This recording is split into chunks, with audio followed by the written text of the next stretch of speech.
चलिए class start करें। ठीक है, तो देखिएगा थर्मोडायनामिक्स के 2024 और 2025 के जेईई मेंस के प्रीवियस क्वेश्चंस हम लोग देखेंगे।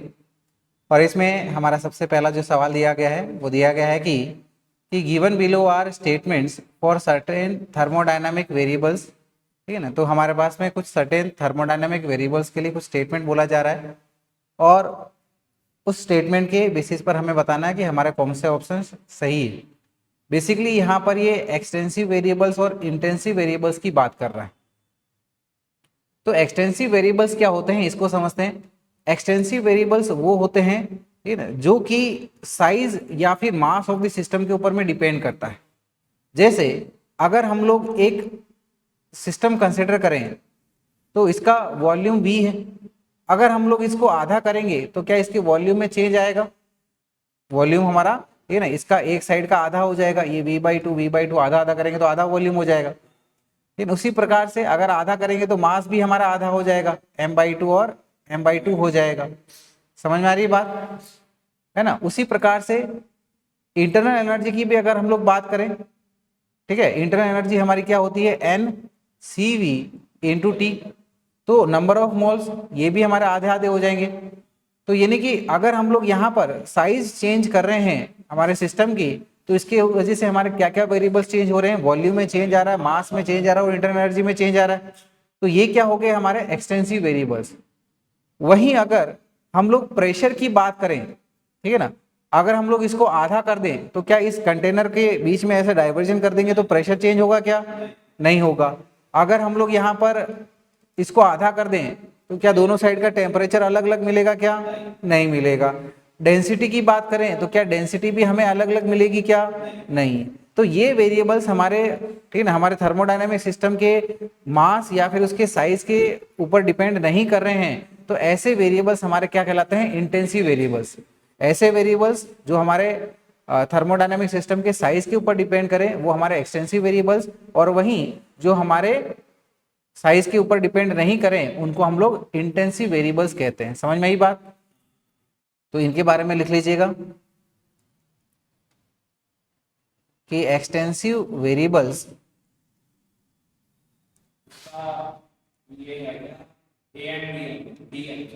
ए एंड बी बिल्कुल हो जाएगा। Extensive variable depends on size और मास ऑफ सिस्टम। जैसे एग्जाम्पल के तौर पर हम लोग ले सकते हैं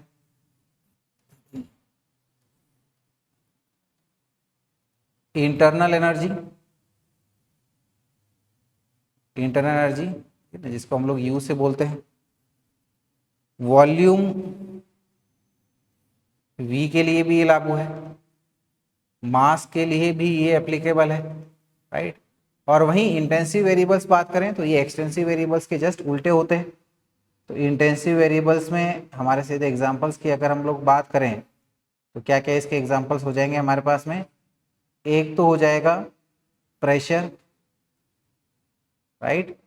फिर दूसरा हो जाएगा हमारे पास में टेम्परेचर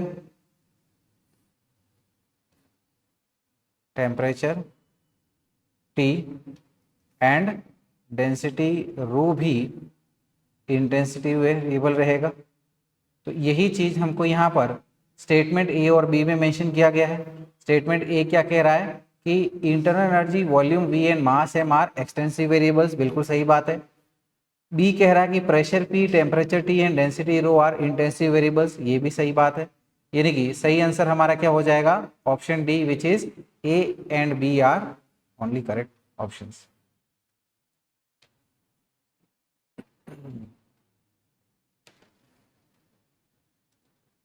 वही नोट डाउन, समझ में आया ये एक्सटेंसिव वेरिएबल्स क्या होते हैं और इंटेंसिव वेरिएबल्स क्या होते हैं। चलिए अगला क्वेश्चन देखेंगे।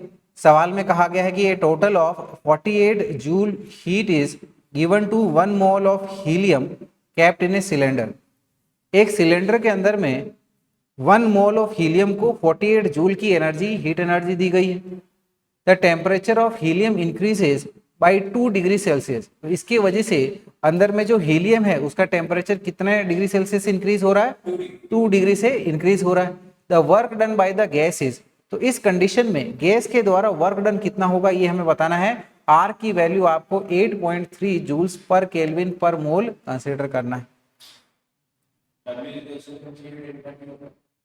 ठीक है, तो यहाँ पर हीट सप्लाई की जा रही है और हीट सप्लाई से क्या होता है, इंटरनल एनर्जी और वर्क डन होता है, इंटरनल एनर्जी में चेंज और वर्क डन होता है। तो ये हमारा फर्स्ट लॉ ऑफ थर्मोडायनेमिक्स, इसका यूज करते हुए हम लोग इसको सॉल्व करते हैं। तो देखिएगा फर्स्ट लॉ ऑफ थर्मोडायनेमिक्स क्या कहता है कि amount of heat supply is equal to change in internal energy plus amount of work done. Internal energy का चेंज क्या होता है, n C V delta T plus your work done W, और हमें क्या निकालना है यहाँ पर, वर्क डन डब्ल्यू। तो इसी के लिए अब हम लोग वैल्यूज पुट कर लेते हैं। हीट सप्लाइड कितनी है हमारे पास में, 48 जूल्स है। हीट सप्लाइड कितनी है, 48 जूल्स है। एन हमारे पास में क्या है, 1 मोल। सीवी क्या होता है, हीलियम हमारी मोनोएटॉमिक गैस है, और सीवी क्या होता है, FR/2 होता है। ठीक है, तो F यानी कि degree of freedom, degree of freedom monoatomic gas के लिए कितना होता है, 3। लीनियर होता है ना, लीनियर के आपके 3 डिग्री ऑफ फ्रीडम, तो यानी कि ये क्या हो जाएगा हमारे पास में 3R/2। ये समझ में आई बात। चेंज इन टेम्परेचर कितना है, 2 डिग्री सेल्सियस का प्लस वर्क डन डब्ल्यू। तो इससे अब हमारा वर्क डन डब्ल्यू आसानी से निकल के आ जाएगा। So finally we can say कि amount of work done W is equal to, right, ये हमारे पास में 48 माइनस, ठीक है, तो यहाँ से देखो ये 2 से 2 चला गया, उधर भेजेंगे इसको तो -3R आ जाएगा। R की वैल्यू पुट कर दीजिएगा आप, तो 48 माइनस 3 इंटू 8.3, तो ये बन जाएगा 48 माइनस 24.9। 48 में से हम लोग 24.9 सब्ट्रैक्ट करेंगे तो ये आ जाएगा 23.1 जूल्स, जो कि हमको हमारे ऑप्शन सी में मिल रहा है।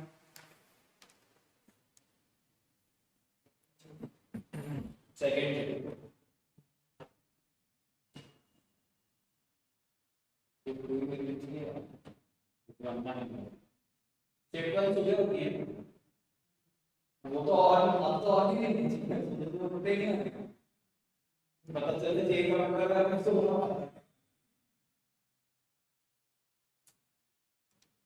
ठीक है, लिखा इतना, चलिएगा अगले सवाल पे आते हैं। देखिएगा सवाल में क्या कहा जा रहा है कि during the melting of A slab of ice eight 273 kelvin at atmospheric pressure. तो हमारे पास में आइस मेल्ट हो रही है 273 केल्विन यानी कि 0 डिग्री सेल्सियस पे, एटमॉस्फेरिक प्रेशर पे। तो इस सिचुएशन में कौन सी कंडीशन सही होगी ये हमें बताना है। पहला क्या कहा जा रहा है, ध्यान दे इधर, कि internal energy of the ice water system decreases, कि हमारे जो बर्फ से पानी बना है, बर्फ पानी का जो सिस्टम है उसकी इंटरनल एनर्जी का डिक्रीज होगा। दूसरा कहा जा रहा है कि positive work is done by the ice water system on the atmosphere, कि आइस वाटर सिस्टम के वजह से सिस्टम के ऊपर में, ठीक है ना, तो एटमॉस्फेयर के ऊपर में पॉजिटिव वर्क किया जा रहा है, यानी कि सिस्टम के द्वारा वर्क हो रहा है। तीसरा कहा जा रहा है कि positive work is done on the ice water system by the atmosphere, यानी कि सिस्टम के ऊपर में वर्क हो रहा है, कौन कर रहा है, एटमॉस्फेयर वर्क कर रहा है। डी कहा जा रहा है कि internal energy of ice water system remains unchange, यानी कि यहाँ पर इंटरनल एनर्जी और वर्क डन के ऊपर में हमें कुल मिला के कमेंट करना है।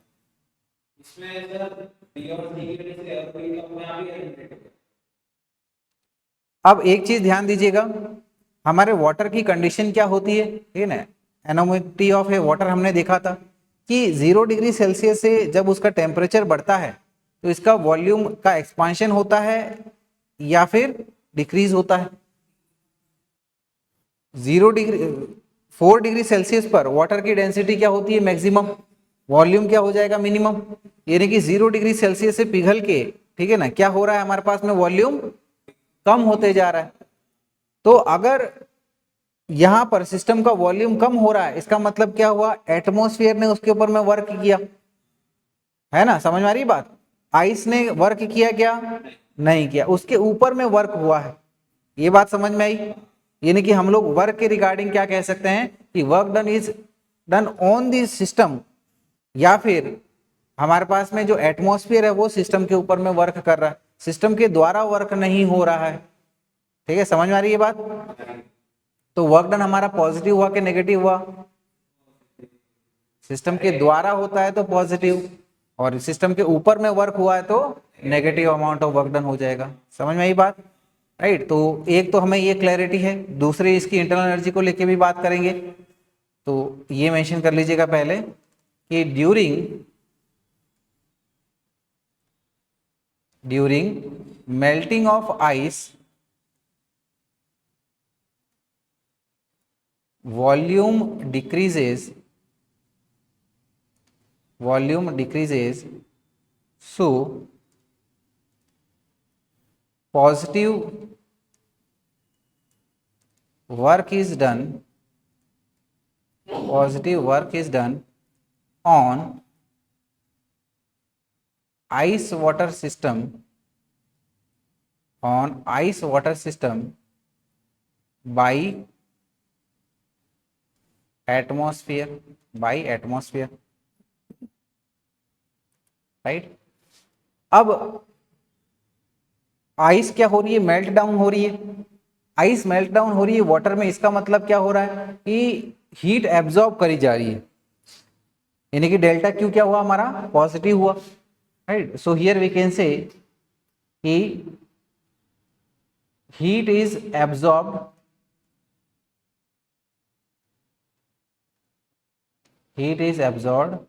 by ice water, so delta Q क्या हो गया यहां पर? ये हमारा पॉजिटिव हो गया, और वर्क डन क्या हो जाएगा हमारे पास में यहां पर? पॉजिटिव के नेगेटिव? वर्क डन नेगेटिव हो जाएगा। सो वी से कि work done by ice water system is negative. तो फर्स्ट लॉ ऑफ थर्मोडायनेमिक्स का अगर हम लोग यूज करें, ठीक है ना, delta Q is equal to delta U plus में, लेकिन वर्क डन क्या है हमारे पास में? नेगेटिव है। सो हियर वी कैन से कि डेल्टा यू क्या हो जाएगा? डेल्टा क्यू पॉजिटिव, ये डेल्टा डब्ल्यू उधर जाके पॉजिटिव हो गया, तो ये दोनों पॉजिटिव हैं, तो इनका आउटपुट क्या मिलेगा हमें? इंटरनल एनर्जी का चेंज पॉजिटिव होगा कि नेगेटिव होगा? पॉजिटिव होगा। समझ में आई बात? ठीक है, तो इसीलिए हम लोग क्या कह सकते हैं कि इंटरनल एनर्जी हमारी इंक्रीज होगी कि डिक्रीज होगी? 10 विषय की internal energy will increase, internal energy increases. तो इंटरनल एनर्जी के बारे में यहाँ पर क्या स्टेटमेंट कहा गए हैं? दो, कि internal energy of the ice water system decreases, गलत हो गया। Internal energy of the ice water system remains unchanged, ये भी गलत हो गया। तो वर्क डन को लेके बात करना है हमें। Positive work is done by ice water system on the atmosphere, गलत हो गया। Positive work is done on the ice water system by the atmosphere, यानी कि इसके द्वारा वर्क डन नेगेटिव, सिस्टम के द्वारा इसके ऊपर में हो रहा है, तो एटमॉस्फेयर पॉजिटिव वर्क कर रहा है, तो यानी कि यही हमारा करेक्ट स्टेटमेंट बन गया है। समझ में आई बात? इसमें बी और सी ने ए और डी को एलिमिनेट कर दिया, क्योंकि दोनों में से एक बात सही होगी, वही ना। हाँ बिल्कुल, किसी एक अप्रोच पे भी चले जाते, ठीक है ना, तो 50-50 वहीं पे पहुंच जाते।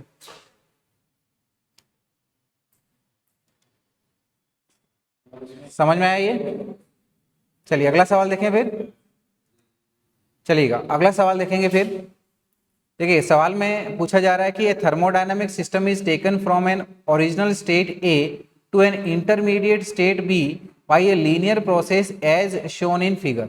एक थर्मोडायनामिक सिस्टम है, इसको ओरिजिनली, ठीक है ना, कैसे ए स्टेट से इंटरमीडिएट स्टेट बी तक बी से होते हुए लेके जा रहा है, इस तरह से साइक्लिक प्रोसेस में। Its volume is then reduced, ठीक है ना, तो यहाँ पर इसका वॉल्यूम एक्सपांशन हुआ ए से लेके बी तक, फिर यहाँ पर इसका वॉल्यूम रिड्यूस हो रहा है, ठीक है ना, to the original value from B to C by an isobaric process. B से लेके सी तक प्रेशर कांस्टेंट, यानी कि आइसोबैरिक प्रोसेस हो गया। और यहाँ पर वॉल्यूम डिक्रीज हो गया, इनिशियल जो ए स्टेट पे वॉल्यूम था वही वॉल्यूम यहाँ पर वापस पहुंच गया, इस पर सी स्टेट पे। So the total work done by the gas from A to B and B to C would be, तो ए से लेके बी तक और बी से लेके सी तक total amount of work done क्या होगा। बात समझ में आई। वर्क डन क्या होता है इन terms of this pressure and volume graph, हम लोग क्या बोलते हैं, एरिया अंडर दी कर्व। तो ए से लेके बी तक जो ये एरिया है हमारा ट्रेपेजियम, उसका वर्क डन निकाल लो। वॉल्यूम इंक्रीज हो रहा है तो पॉजिटिव वर्क डन, ठीक है ना। या फिर ये लूप कैसे चल रहा है हमारा साइक्लिक में, यानी कि आपका पॉजिटिव वर्क डन। बी से लेके सी तक का वर्क डन क्या होगा, ये इतना वॉल्यूम डिक्रीज हो रहा है या फिर ये आपका एंटी क्लॉकवाइज सेंस में चल रहा है इस तरह से, तो आपका वर्क डन क्या होगा, नेगेटिव। तो इन दोनों को अगर हम लोग डिक्रीज करेंगे तो ये हमारा ट्राइंगल आएगा, तो डायरेक्टली आप ट्राइंगल का एरिया निकाल लो, उससे आपका आंसर आ जाएगा। या फिर पूरा अच्छे से समझना चाहो तो हम लोग कह सकते हैं कि work done A B C, that is from A to B and B to C will be, इसको दो पार्ट में डिवाइड कर देते हैं, work done from A to B plus work done from during B to C. तो A से लेके B तक हमारा एरिया ऑफ ट्रेपेजियम बोल लो, एरिया ऑफ ट्रेपेजियम, और बी से लेके सी तक एरिया ऑफ रेक्टेंगल हो जाएगा नीचे वाला, एरिया ऑफ रेक्टेंगल। तो इन दोनों को सब्ट्रैक्ट करेंगे तो ये हमारा एबीसी ट्राइंगल का एरिया आ जाएगा। So this will be given by area of triangle. समझ में आ रही ना बात। डायरेक्टली लिख सकता था मैं एरिया ऑफ ट्राइंगल, लेकिन समझने के तौर पर मैंने पूरा बताया। और ट्राइंगल का एरिया क्या होगा हमारा, हाफ बेस इंटू हाइट, ठीक है। तो यहाँ पर 3 से लेके 7 के बीच में कितना हो गया, ये 4 मीटर क्यूब, तो इंटू ये हमारा 4 हो गया। और यहाँ पर 8000 से लेके 4000 तक, तो ये आ गया हमारा पास में 4000, और ये क्या है, डाइन्स पर सेंटीमीटर स्क्वायर, राइट। डाइन को न्यूटन में चेंज करेंगे तो कितना आएगा, 10 की पावर -5, और सेंटीमीटर स्क्वायर 10 की पावर -4, यानी कि क्या आ जाएगा, ये बेसिकली 10 की पावर -1। समझ में आई बात। यहाँ पर 4 2 से 2 टाइम चला गया, 2 इंटू 4000 यानी कि 8000 इंटू 10 की पावर -1 यानी कि 800 आ जाएगा। सो हियर वी कैन से हमारा जो फाइनल आंसर बनेगा वो क्या आएगा, 800 जूल, जिसको हम लोग हमारे ऑप्शन ए में देख पा रहे हैं। तो यानी कि यही इसके लिए हमारा करेक्ट आंसर हो जाएगा।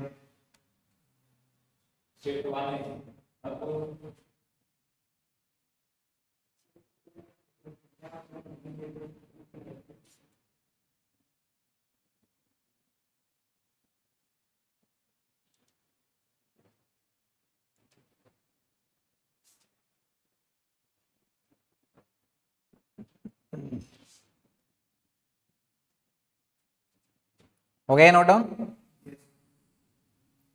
अगले सवाल पे बढ़े, चलिएगा अगले सवाल पे आते हैं। दिया गया है कि the internal energy of air is in 4 meter into 4 meter into 3 meter sized room at 1 atmosphere pressure will be in terms of 10 की पावर 6 joules.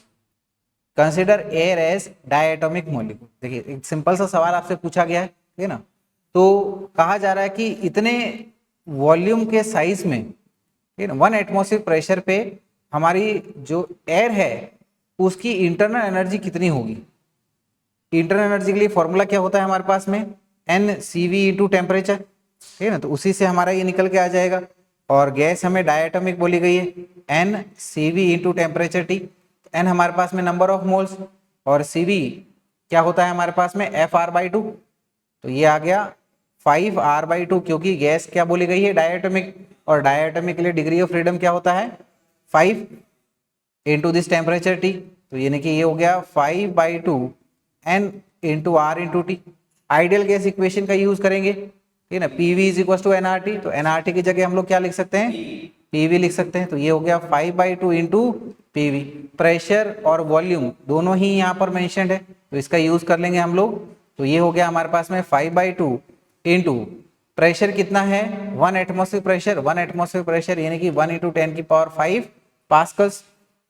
और वॉल्यूम ये यहाँ से निकाल लो आप, दिस इज 4 इंटू 4 इंटू 3, और यहाँ से ये 4 आपका 2 से 2 टाइम चला गया, और ये देखिएगा अल्टीमेटली ये क्या बन जाएगा, 5 इंटू 2 हमारा 10 हो गया, 4 इंटू 3 12 हो गया, यानी कि ये बन जाएगा 12 इंटू 10 की power 6 joules as your answer. तो यहाँ पर क्या आंसर आएगा हमारा, 12।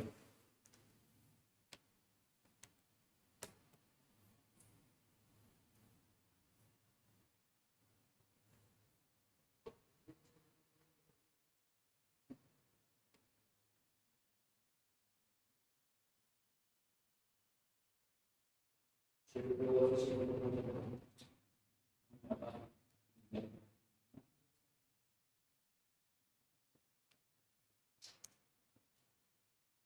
लिया इतना?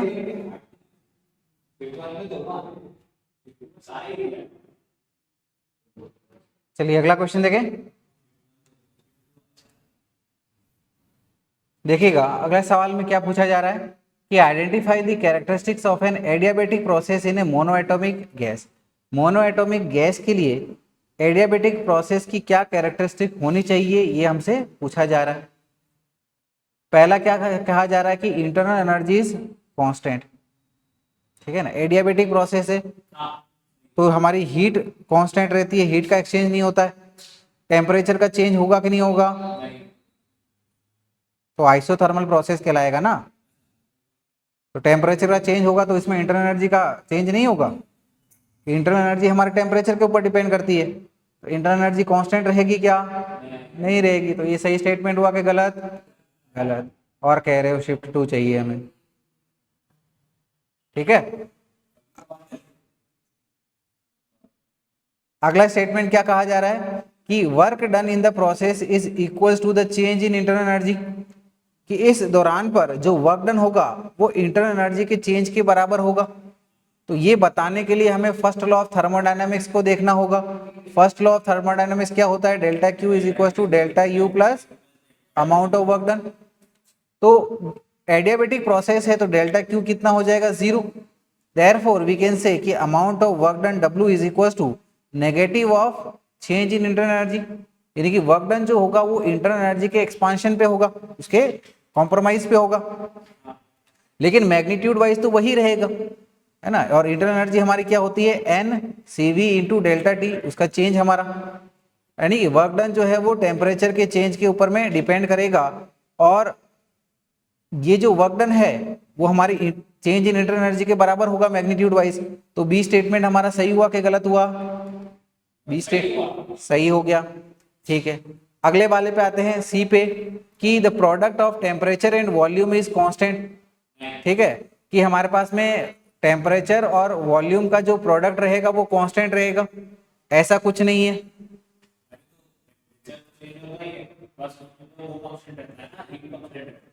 अरे टेम्परेचर और वॉल्यूम के लिए एडियाबेटिक प्रोसेस के लिए हमारे पास में रिलेशन क्या होती है?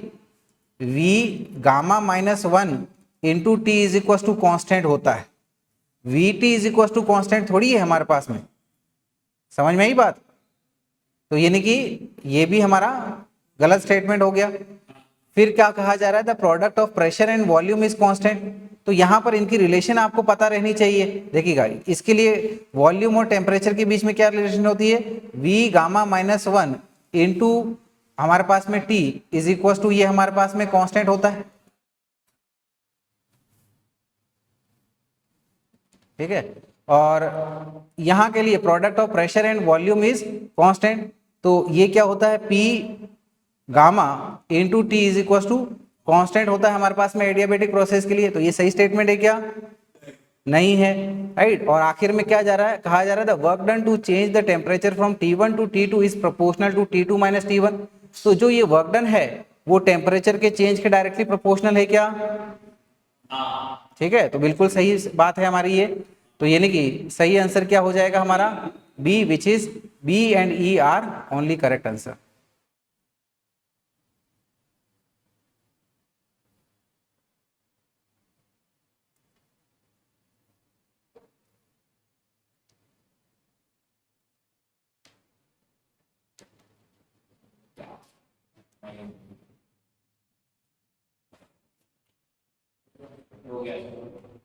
वही नोट डाउन।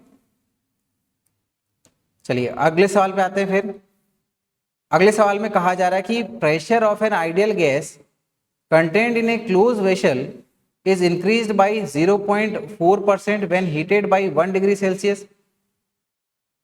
एक आइडियल गैस है जिसको क्लोज्ड वेसल में रखा गया है और इसका जो टेम्परेचर है, सॉरी प्रेशर है, ठीक है ना, वो हमारा 0.4% से इंक्रीज हो गया जब इसका टेम्परेचर 1 डिग्री सेल्सियस से इंक्रीज किया गया। So it's initial temperature must be तो इसका जो इनिशियल टेम्परेचर है वो कितना रहा होगा ये हमसे पूछा जा रहा है। कांस्टेंट क्या रखा गया है यहाँ पर, क्या कांस्टेंट क्या है, क्लोज्ड वेसल है, यानी कि क्या है हमारे पास में वॉल्यूम हमारे पास में कांस्टेंट है। आइडियल गैस इक्वेशन क्या होती है, PV is equal to nRT. यहाँ पर वॉल्यूम कांस्टेंट है, यानी कि क्या कह सकते हैं, pressure is directly proportional to temperature T. समझ में आई बात। तो इसके लिए हम लोग कह सकते हैं कि pressure is directly proportional to temperature. तो इनकी फ्रैक्शनल चेंज की अगर हम लोग बात करें तो कह सकते हैं कि डेल्टा पी अपॉन में P will be equal to delta T upon में टी के बराबर। तो डेल्टा पी अपॉन में पी परसेंटेज के टर्म में हमें बताया गया दिस इज 0.4%। तो डेल्टा पी अपॉन में पी ये क्या हो जाएगा, 0.4 डिवाइडेड बाई 100 हो गया। बात समझ में आ रही है। इज इक्वल टू टेम्परेचर का चेंज कितना है हमारा 1 है, अपॉन में ओरिजिनल टेम्परेचर हमारा T। Therefore here we can say कि T is equals to right, ये देखिएगा ये 4 अपॉन में 1000 लिख सकते हैं, तो ये क्या हो जाएगा 1000 डिवाइडेड बाई 4, ठीक है ना। तो ये आ जाएगा हमारे पास में 250 केल्विन के बराबर। ये हमारा इनिशियल टेम्परेचर हो गया। तो सही आंसर हो गया हमारा option A, that is 250 kelvin. Degree Celsius मत बोल देना यहाँ पर।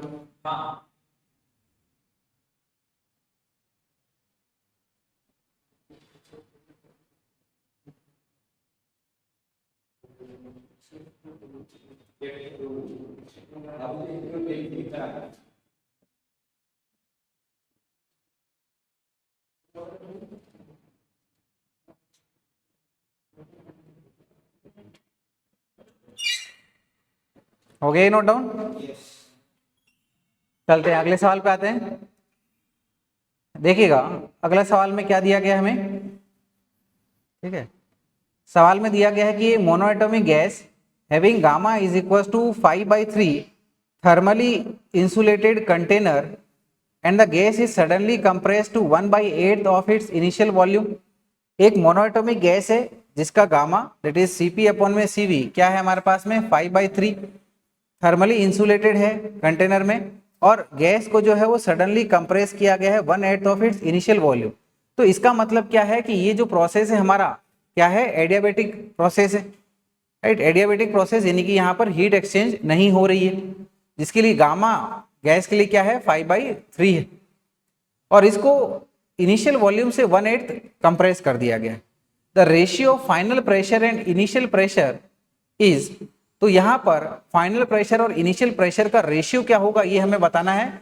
और कहा जा रहा है कि gamma is the ratio of specific heats of the gas at constant pressure and constant volume. तो गामा जो है ऑब्वियसली हमें पता है रेशियो है specific heat at constant pressure and at constant volume. तो हमें रेशियो बताना है किसका, final pressure and initial pressure का। तो देखिएगा यहां पर वॉल्यूम के बारे में बताया गया है और प्रेशर के बारे में पूछा जा रहा है। तो एडियाबेटिक प्रोसेस में प्रेशर और वॉल्यूम के बीच में क्या रिलेशन होता है, पी वी की power gamma is equal to constant. ये पहले मैंने गलत लिखा दिया था क्या, अरे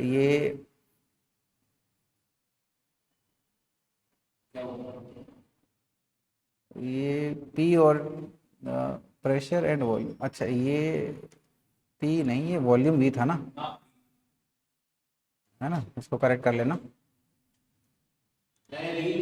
हाँ, तो यहां पर हमारे पास में जो रिलेशन है वो क्या है, ठीक है ना, P1 V1 की power gamma is equal to P2 V2 की पावर ये गामा रहेगी। PV की पावर गामा है ना, ये PV की, हाँ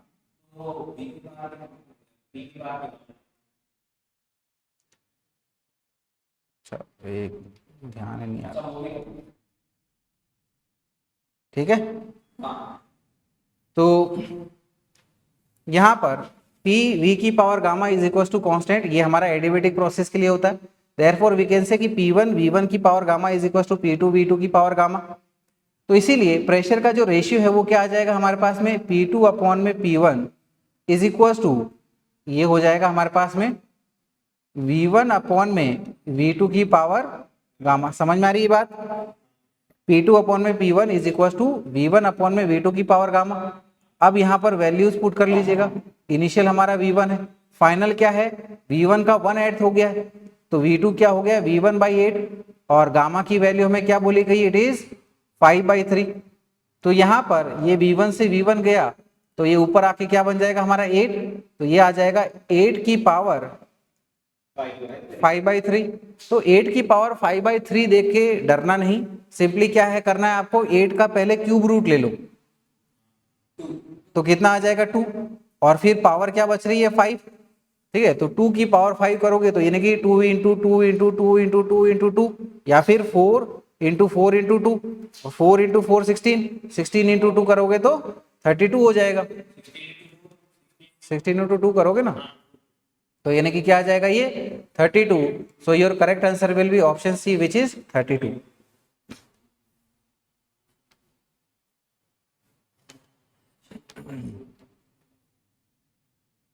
अरे इस पे ध्यान दो, ये शिफ्ट छोड़ो।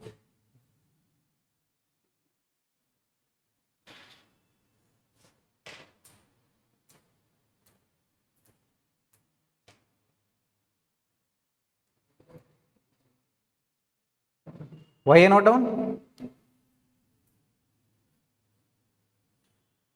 ये भी नहीं होता था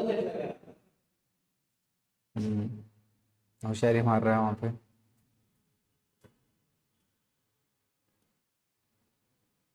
चलिए अगला सवाल देखें।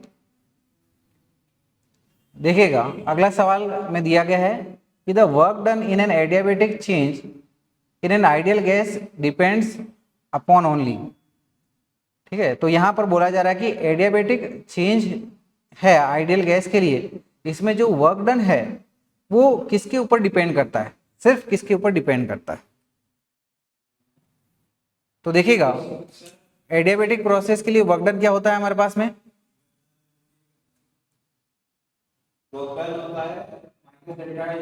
P1V1 माइनस P2V2 अपॉन में गामा -1, और आइडियल गैस के हिसाब से PV क्या होता है nRT, तो यानी कि क्या हो जाएगा nRT1 minus nRT2, nR common निकालो तो क्या हो जाएगा ये nR into T1 minus T2 upon में gamma -1।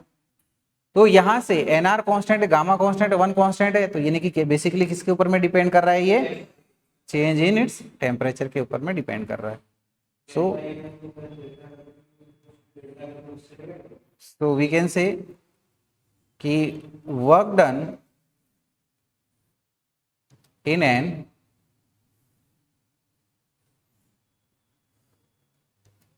adiabatic process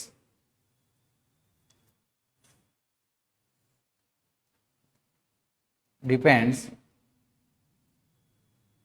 only on change of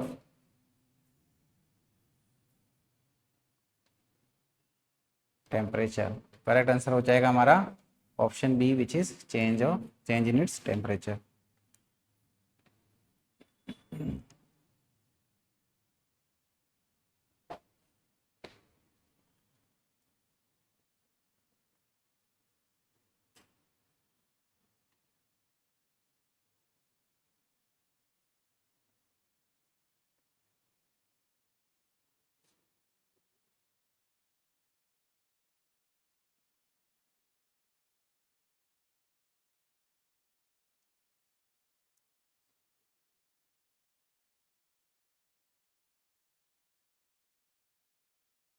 लिख लिया इतना, चलिएगा अगले सवाल पे आते हैं हम लोग।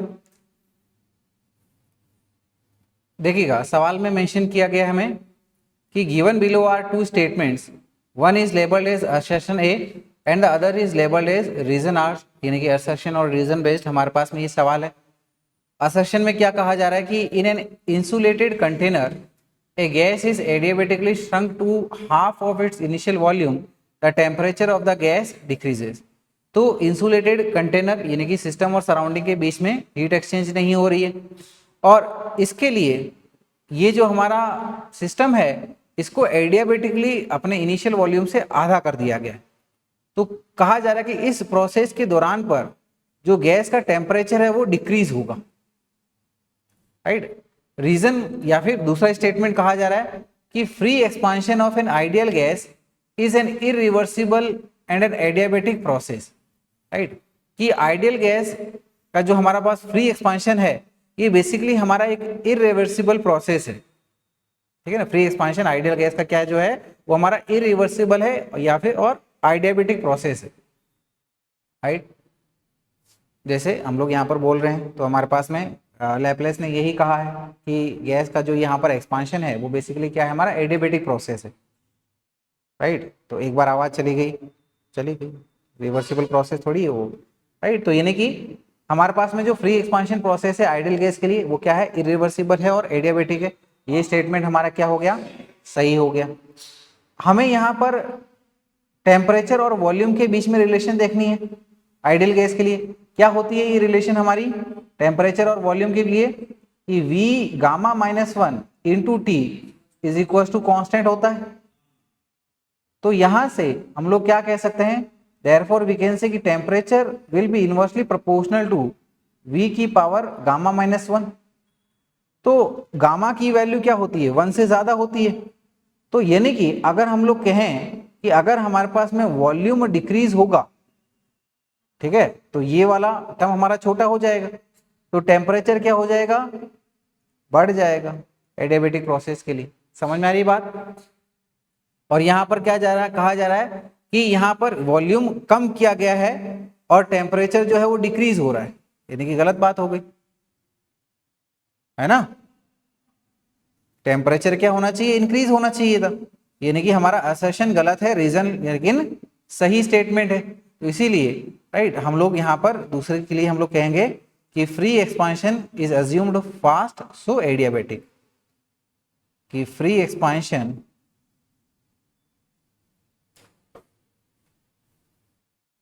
is assumed fast so it is an adiabatic process। तो इसीलिए हमारा सही स्टेटमेंट क्या हो जाएगा, ऑप्शन है, that is assertion is false but reason is a true statement।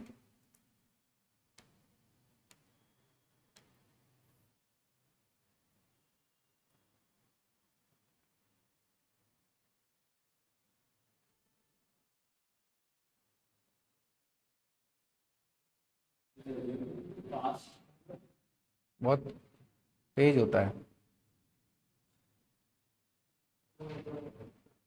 यानी कि कंप्रेशन और एक्सपांशन जो है बहुत फास्ट होता है विद नो लैग।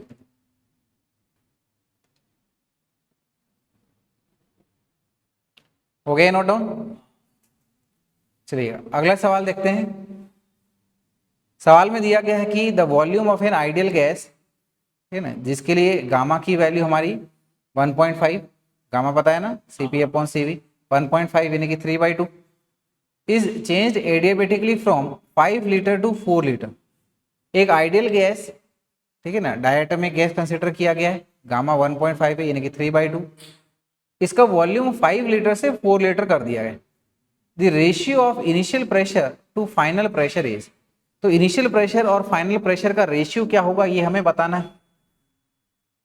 वॉल्यूम और प्रेशर, प्रोसेस क्या है एडियाबेटिक, इनके बीच की रिलेशन पता होनी चाहिए। आइडियल गैस के लिए प्रेशर और वॉल्यूम के बीच की रिलेशन क्या होती है कि P V की power gamma is equal to constant, है ना, या फिर हम लोग कह सकते हैं P1 V1 की power gamma is equal to P2 V2 की पावर गामा। और हियर वी कैन से हमें रेशियो चाहिए P1/P2 यानी कि initial pressure upon final pressure. ये क्या बन जाएगा हमारे पास में, V2 अपॉन में V1 की पावर 3/2। और यही जो है V2 और V2 हमारे पास में क्या है 4 लीटर, V1 क्या है 5 लीटर, तो ये आ गया 4/5 की पावर 3/2। अब यहां पर ये देखिएगा, इसको देखिएगा 4/5 की पावर 3/2, तो अगर हम लोग न्यूमरेटर पावर देखें 3 वाली तो बेसिकली क्या है 4/5, इस तरीके से, नाखून मत खा रहे हर्षित, 4/5 इंटू 4/5 इंटू 4/5, क्यूब है तो उसका फिर अंडर रूट ले लेना है, तो ये दो टर्म साथ में ले लो, तो क्या बचेगा 4/5, इसकी पावर आपकी 1/2 ऐसे बचेगा, यानी कि ये हो जाएगा 4/5 इंटू 4/5 की पावर 1/2। 4 का अंडर रूट ले लो, क्या आ जाएगा 2, 4 इंटू 2 करोगे तो 8 आ जाएगा, और ये हो जाएगा 5√5। समझ में आई बात? तो यानी कि करेक्ट आंसर हमारा क्या बन जाएगा, ऑप्शन ए, दैट इज 8/5√5। उसके बाद वाला आप देख रहे हैं।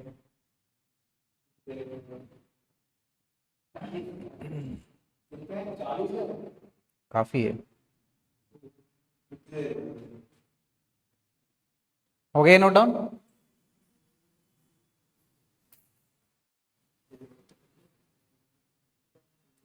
समझ में आ गया ना ये? चलिएगा अगला सवाल देखेंगे फिर हम लोग। सवाल में मेंशन किया गया है कि the temperature of A gas having 2 × 10⁻25 molecules per cubic meter at 1.38 atmosphere given के हमारा क्या होता है, बोल्ट्जमैन कांस्टेंट, इसकी वैल्यू क्या है 1.38 × 10⁻23 SI unit.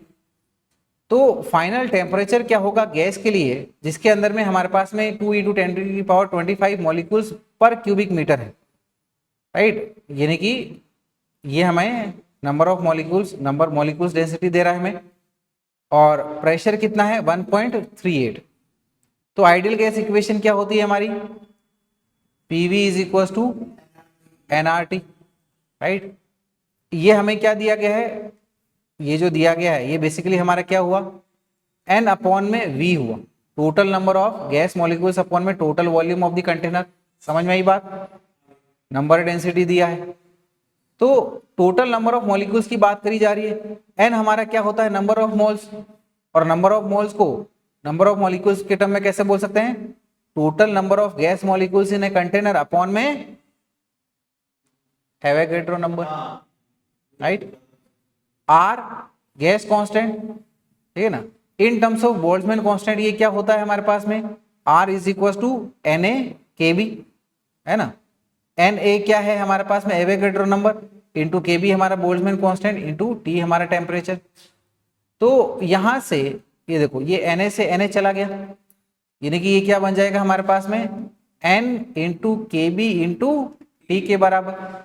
So here we can say कि टेम्परेचर T = ठीक है ना, ये N × Kb इसके डिवाइड में कर दो, तो ये क्या हो जाएगा हमारे पास में PV अपॉन में N × Kb, और N × V नंबर डेंसिटी क्या है हमारे पास में 2 × 10⁻25।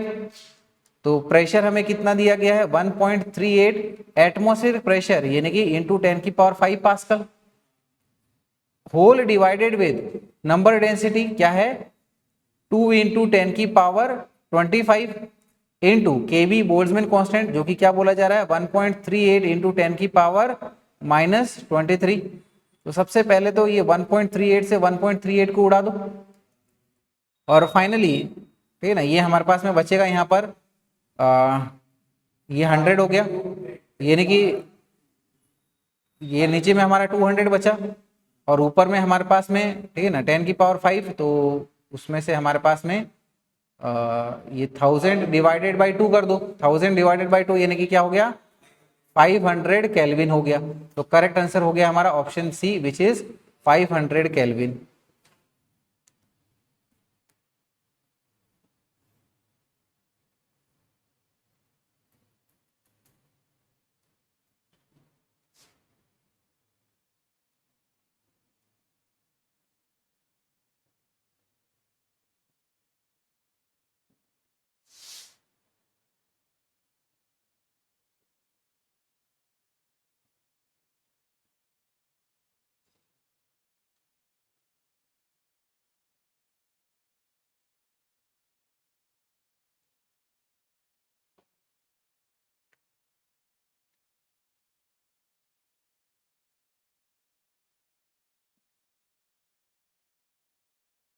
हो गया ये?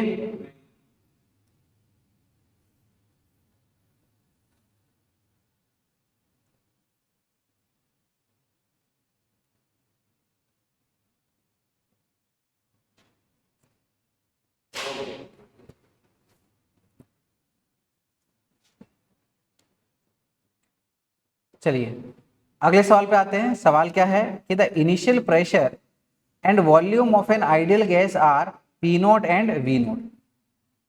आइडियल गैस के लिए इनिशियल प्रेशर और इनिशियल वॉल्यूम हमें पी नोट और वी नोट बोला जा रहा है।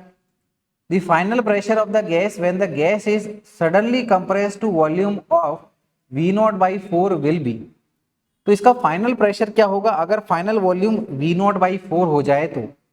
गामा हमारा ratio of specific heat at constant pressure and at constant volume दिया गया है यहाँ पर ऑप्शन में जो गामा है। तो प्रेशर और वॉल्यूम की बात हो रही है, इनमें चेंज हो रहा है, प्रोसेस हमारा एडियाबेटिक प्रोसेस है।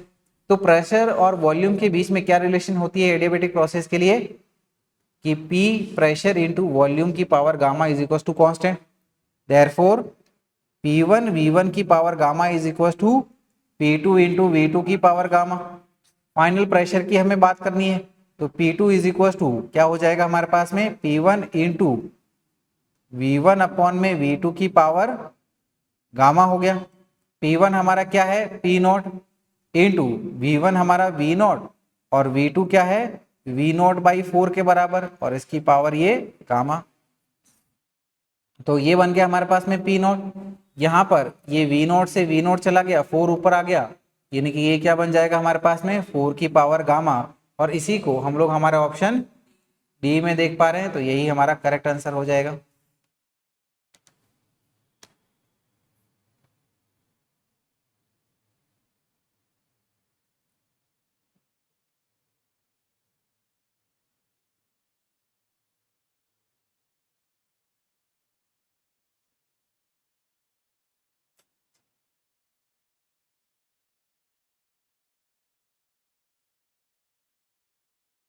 हो गया नोट डाउन। चलिए एकदम सिंपल सा क्वेश्चन है। लिस्ट 1 को लिस्ट 2 के साथ मैच करना है। लिस्ट 1 में हमारे पास में थर्मोडायनेमिक प्रोसेस है और उनके लिए क्या कंडीशन बैठती है वो हमें यहाँ पर बताना है। सबसे पहले कहा जा रहा है कि आइसोथर्मल प्रोसेस, ठीक है ना। तो आइसोथर्मल प्रोसेस क्या होता है जिसमें टेम्परेचर कांस्टेंट होता है। अगर टेम्परेचर कांस्टेंट है तो इंटरनल एनर्जी क्या होती है हमारे पास में N C V into T, उसका change N C V delta T. Temperature हमारा चेंज 0 हो गया तो इंटरनल एनर्जी का चेंज भी कितना हो जाएगा 0 हो जाएगा। समझ में आई बात। तो यहाँ पर हम लोग कह सकते हैं कि फॉर आइसोथर्मल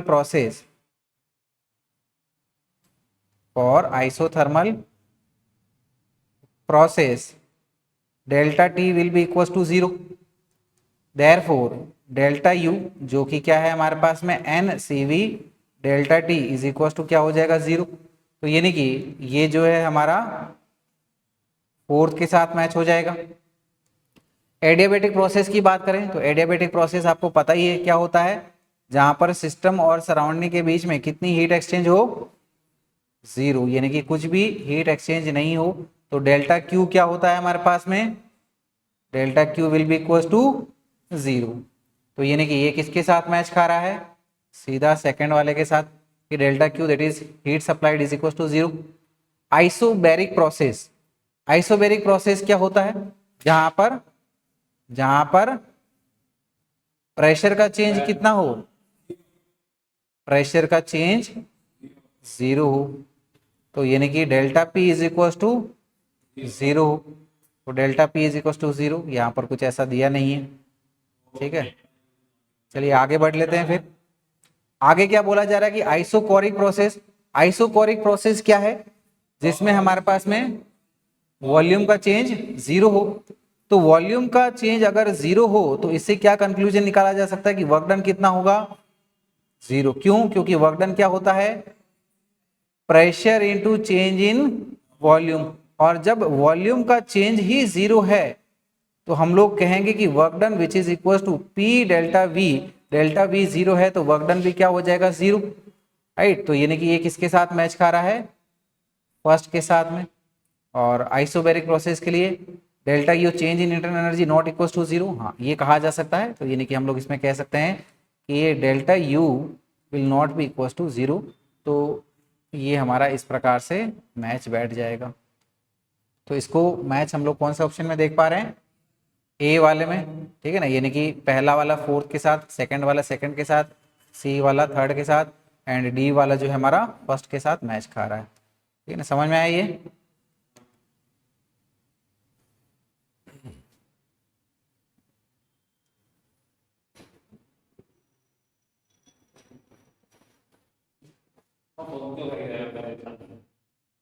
चलिए आज की क्लास का आखिरी क्वेश्चन देख लेते हैं हम लोग। ठीक है ना, ये भी सिंपल है एकदम।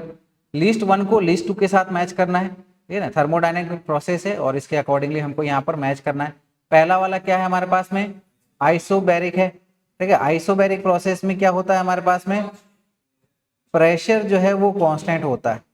राइट, सो वी से कि pressure is equal to constant, ये हमारा आइसोबैरिक प्रोसेस की कंडीशन है।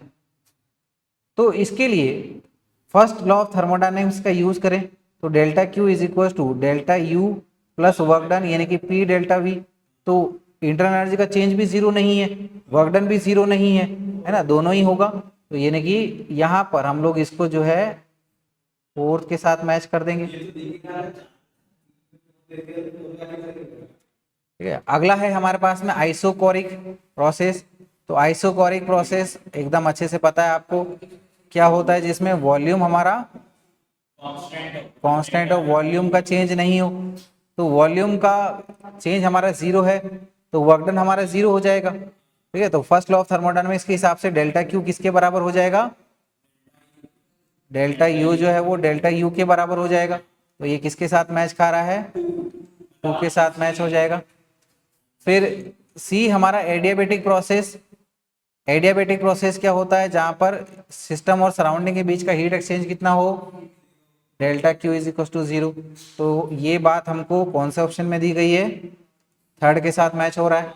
और आइसोथर्मल वेरी वेल पता है हमें क्या होता है, जिसमें टेम्परेचर कांस्टेंट हो या फिर टेम्परेचर का चेंज जीरो हो, यानी कि delta T is equal to zero. और इंटरनल एनर्जी हमारे टेम्परेचर के ऊपर डिपेंड करती है तो डेल्टा यू क्या हो जाएगा, हमारा जीरो हो जाएगा। तो फर्स्ट लॉ ऑफ थर्मोडायनेमिक्स के हिसाब से delta Q is equal to delta U zero है तो डेल्टा क्यू हमारा किसके बराबर होगा, वर्क डन के बराबर।